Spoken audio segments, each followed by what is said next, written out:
Good morning વિદ્યાર્થી મિત્રો. ધોરણ 6 સામાજિક વિજ્ઞાન, પ્રકરણ 12 નકશો સમજીએ. પ્રવાસીઓ ગુજરાતના જુદા જુદા પ્રવાસન સ્થળો જેવા કે સોમનાથ, દ્વારકા, તરણેતર, અંબાજી, ધોરડો, સાપુતારા વગેરે સ્થળોની મુલાકાત લે છે. તેઓ આ પ્રવાસન સ્થળોના ભૌગોલિક વિસ્તારથી અજાણ હોવા છતાં પોતે નિશ્ચિત કરેલા સ્થળો સુધી ખૂબ જ સરળતાથી પહોંચી જાય છે. તેનું કારણ શું? કારણ માત્ર એટલું જ કે તેમની પાસે પ્રવાસન સ્થળો દર્શાવતો નકશો હોય છે. તેઓ નકશા વાંચન દ્વારા પોતાના પ્રવાસન સ્થળ અંગેની માહિતી પ્રાપ્ત કરી શકે છે. વર્તમાન સમયમાં પ્રવાસ ઉપરાંત બીજા અનેક પ્રકારના હેતુઓ માટે નકશા ખૂબ જ ઉપયોગી બની ગયા છે. આજે તો વિજ્ઞાન અને ટેકનોલોજીના યુગમાં જીપીએસ એટલે કે ગ્લોબલ પોઝિશન સિસ્ટમની મદદથી તમે વિશ્વના કોઈ પણ સ્થળે સ્વયં પહોંચી શકો છો. આપણે આ પ્રકરણમાં નકશા વિશેની સમજ મેળવીએ. પૃથ્વીનો ગોળો પૃથ્વીનો અભ્યાસ કરવા માટે ઉપયોગી છે, પણ જ્યારે પૃથ્વીના કોઈ એક ખંડ, દેશ, રાજ્ય, જિલ્લા, તાલુકા, શહેર કે ગામનો અભ્યાસ કરવા માટે નકશો વધારે ઉપયોગી છે. નકશા શબ્દનો અંગ્રેજી પર્યાય મેપ છે. મૂળ લેટિન ભાષાનો શબ્દ મેપ્પા મુન્ડી ઉપરથી અભ્રંશ થઈને મેપ શબ્દ બન્યો છે. તેનો અર્થ હાથમાં રાખી શકાય તેવો કાપડનો ટુકડો એવો થાય છે.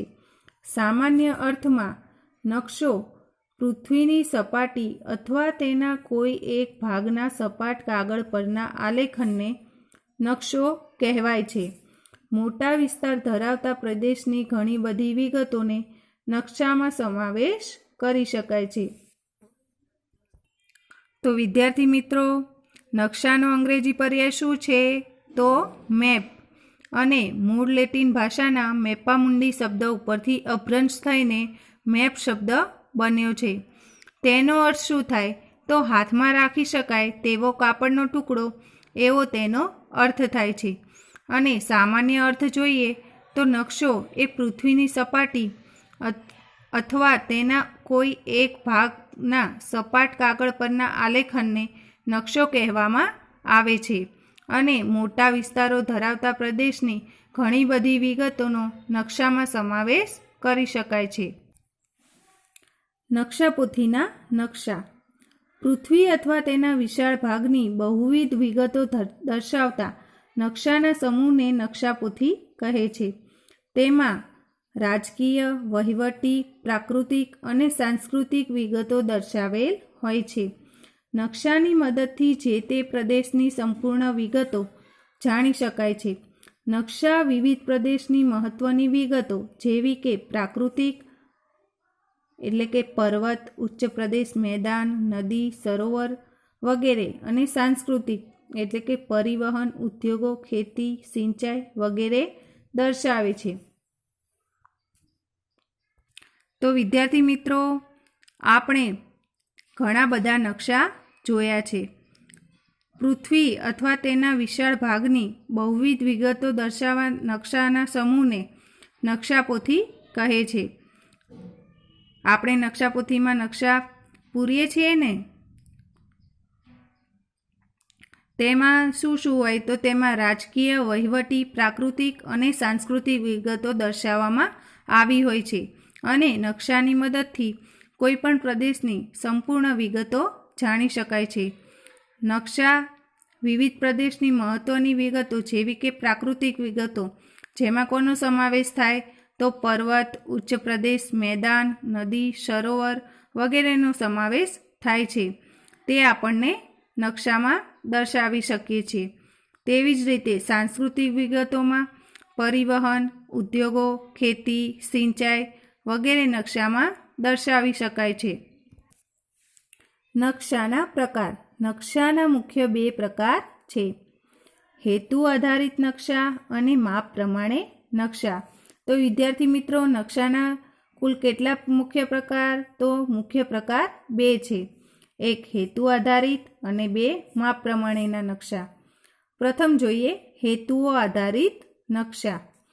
આ પ્રકારના નકશા જરૂરિયાત પ્રમાણેની વિગતોના આધારે તૈયાર કરવામાં આવે છે. હેતુ આધારે તૈયાર થતા નકશાને તેમાં દર્શાવાતી પ્રાકૃતિક અને સાંસ્કૃતિક વિગતોના આધારે મુખ્ય બે વિભાગમાં વર્ગીકૃત કરવામાં આવે છે.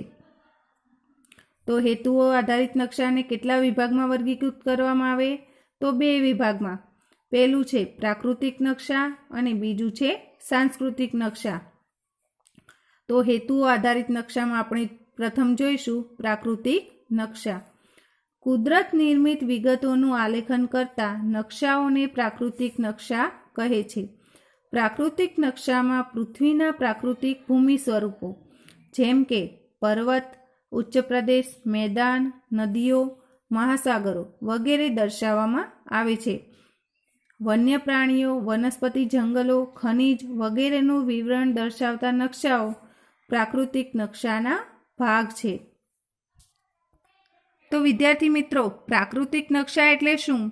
તો કુદરતે નિર્મિત કરેલી વિગતોનું આલેખન કરતા નકશાઓને પ્રાકૃતિક નકશાઓ કહે છે. અને પ્રાકૃતિક નકશામાં શું શું આવે? તો પર્વત, ઉચ્ચ પ્રદેશ, મેદાન, નદીઓ, મહાસાગરો વગેરેનો સમાવેશ પ્રાકૃતિક નકશામાં થાય છે. બીજું શું આવે? તો વન્ય પ્રાણીઓ, વનસ્પતિ, જંગલો અને ખનિજ વગેરેનું વિવરણ દર્શાવતા નકશાઓનો સમાવેશ પણ પ્રાકૃતિક નકશામાં થાય છે. હવે પ્રાકૃતિક નકશાના પણ 3 પ્રકાર છે. પહેલું છે ભૂપૃષ્ઠના નકશા. તો આ નકશામાં કોનો સમાવેશ થાય? તો આ નકશામાં પર્વતો, ઉચ્ચ પ્રદેશો, મેદાનો, જળ પરિવાહ વગેરે દર્શાવેલા હોય છે, જેને શું કહેવાય છે? ભૂપૃષ્ઠના નકશા. બીજું છે હવામાન અથવા તો આબોહવાના નકશા. તો તેમાં શું આવે? તો સ્થળ કે પ્રદેશના હવામાન, આબોહવાના તત્વો, તાપમાન, વરસાદ, પવનો વગેરેની માહિતી આ નકશામાં દર્શાવવામાં આવે છે. ત્રીજું છે ખગોળીય નકશા. તો આ નકશામાં શું આવશે? ગ્રહો, ઉપગ્રહો, આકાશગંગા, નક્ષત્રો વગેરે અવકાશી પદાર્થોની માહિતી આપતા નકશાને ખગોળીય નકશા કહે છે. હવે આપણે જોઈશું પ્રાકૃતિક નકશા બાદ સાંસ્કૃતિક નકશા. માનવ સર્જિત વિગતોનું આલેખન કરતા નકશાને સાંસ્કૃતિક નકશા કહે છે. નકશામાં માનવીની વિવિધ પ્રવૃત્તિઓનો નિર્દેશ કરેલ હોય છે. રાજ્યનો નકશો, ખેતી, વસ્તી, પરિવહનના નકશા સાંસ્કૃતિક નકશાના ઉદાહરણ છે. તો વિદ્યાર્થી મિત્રો, સાંસ્કૃતિક નકશો કોને કહેવાય? તો જે માનવ સર્જિત વિગતોનું આલેખન કરતા હોય તેવા નકશાને આપણે સાંસ્કૃતિક નકશા કહીશું. અને આ નકશામાં માનવીની વિવિધ પ્રવૃત્તિઓનો નિર્દેશ કરવામાં આવેલો હોય છે, જેમ કે રાજ્યનો નકશો, ખેતી, વસ્તુ કે પરિવહનના નકશા એ સાંસ્કૃતિક નકશાના ઉદાહરણો છે. હવે સાંસ્કૃતિક નકશામાં પણ તેના 3 પેટા પ્રકારો છે. પહેલું છે રાજકીય નકશા. તો રાજકીય નકશામાં શું આવે? ખંડ, દેશ, સ્થાનિક વહીવટીતંત્ર તથા તેની સરહદોની માહિતી આપતા નકશાને રાજકીય નકશા કહે છે. બીજું છે ઔદ્યોગિક નકશા.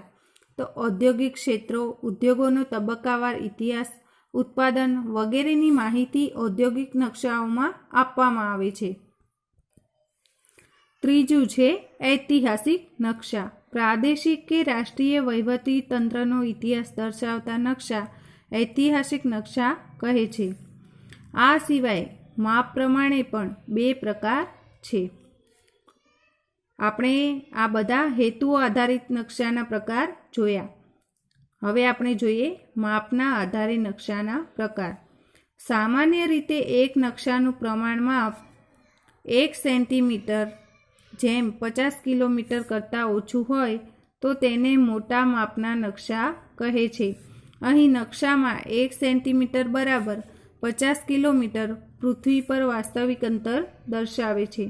મોટા માપના નકશામાં વિગતો વધારે દર્શાવેલી હોય છે. જેમ કે તાલુકા, શહેર કે ગામના નકશા મોટા માપના નકશાના ઉદાહરણ છે. નાના માપના નકશામાં પૃથ્વી સપાટીનો વિશાળ વિસ્તાર દર્શાવવામાં આવે છે.